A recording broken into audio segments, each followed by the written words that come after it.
Passport visa কিংবা নগদ টাকা কিছুরই দরকার নেই এমন প্রলোভনে গেল বছর কক্সবাজার দিয়ে অবৈধভাবে সমুদ্রপথে মালয়েশিয়া থাইল্যান্ড গেছেন দেশের 41 জেলার 15 থেকে 20 হাজার মানুষ। এদের একটি বড় অংশ গভীর জঙ্গলে কৃতদাস কিংবা কারাগারে বন্দী।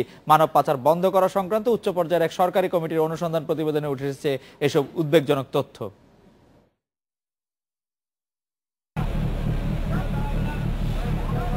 সম্প্রতি সাগরপথে মানুষ পাচার বাড়ায় সরকার গঠন করে 4 সদস্যের একটি অনুসন্ধান কমিটি, যার প্রধান করা হয় চট্টগ্রাম নগর পুলিশের একজন অতিরিক্ত কমিশনারকে।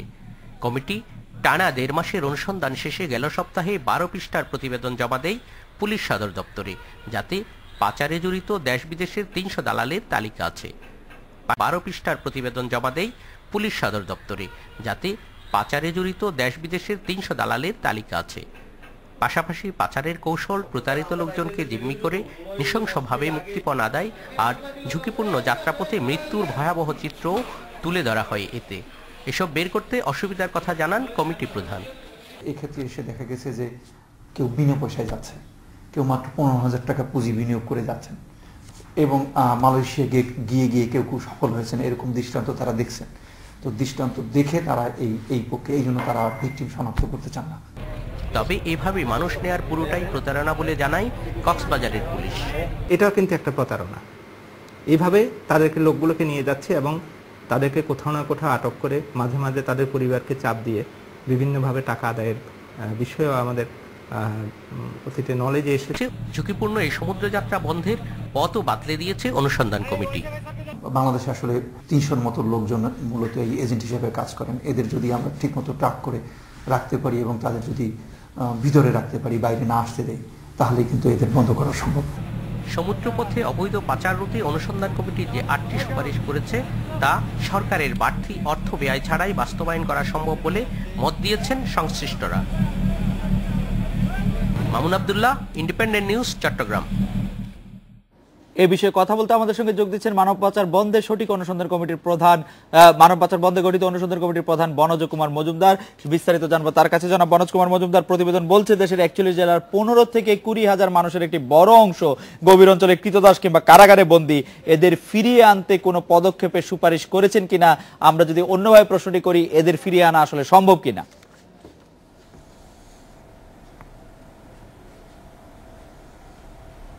না, এটি আমার কমিটির এখতিয়ারের মধ্যে ছিল না এবং এইটি আসলে আমার এই বিষয়ে জানারও কোনো সুযোগ নাই এবং এই জন্য আমি এই বিষয়ে কোনো মন্তব্য করি নাই কমিটিতে। যেহেতু কমিটিতে মন্তব্য করি নাই, এ বিষয়ে আমার কিছু বলতে পারবো না আমি অবশ্য।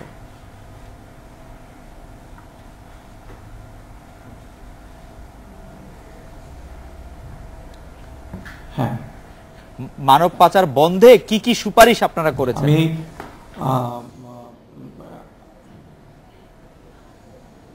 মানব পাচার বন্ধে আমরা যে সুপারিশগুলো করেছি এর মধ্যে বলেছি যে আমাদের বিভিন্ন জায়গায় এ যাবৎ যে মামলাগুলো হয়েছে এবং সামনে যে মামলাগুলো আমাদের হবে, সেই মামলাগুলো যদি আমরা সঠিক তদন্ত এবং এটি যদি সঠিকভাবে সারা দেশব্যাপী মনিটর করা যায়, মনিটর করা গেলে যে আসামির সংখ্যা সীমিত, তাহলে আমরা এই আসামি যারা থাকেন, যারা মূল এখানকার এজেন্ট, এই এজেন্টের যদি আমরা ট্র্যাক করে আমরা যদি আইনের মধ্যে রাখতে পারি এবং সম্পূর্ণ সময় যদি আমরা ট্র্যাক করে রাখতে পারি, এবং যেটা খুব বেশি বড় কাজ না, তাহলে এটি আমরা নিয়ন্ত্রণ করা সম্ভব। এছাড়া আমরা বলেছি যে সবাইকেই নিয়ে জড়ো করা হয় নির্দিষ্ট কিছু জায়গায়, এটা কোস্টাল বেল্ট সাধারণত, এইসব জায়গায় সরকারের সকল ডিপার্টমেন্ট নিয়ে এবং এলাকার নির্বাচিত প্রতিনিধি নিয়ে জনসচেতন কমিটি করা, কারণ এদেরকে নিয়ে বিভিন্ন জায়গায় জড়ো করা হয়।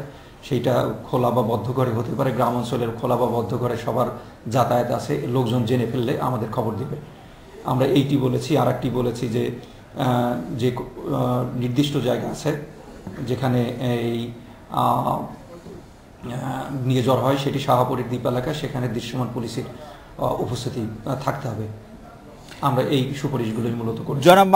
জনাব বনজ কুমার মজুমদার, মানব পাচারে যারা জড়িত আছেন তাদের শনাক্ত করতে পারছেন কিনা, মূল যারা হোতা তাদের?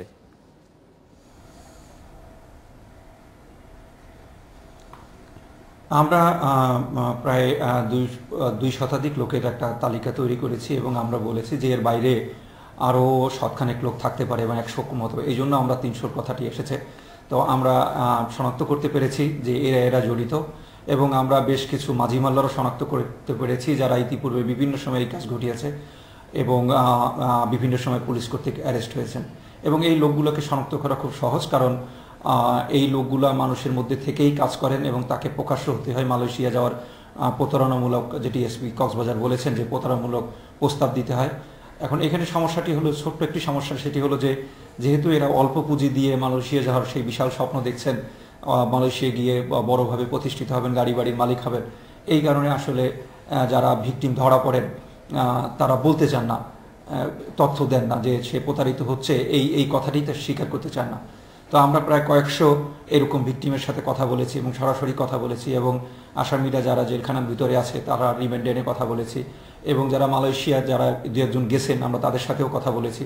তো সব মিলিয়ে আমরা মনে করেছি যে এটি ট্র্যাক করা সম্ভব। জনাব মনোজ কুমার মজুমদার, আপনাকে অনেক ধন্যবাদ।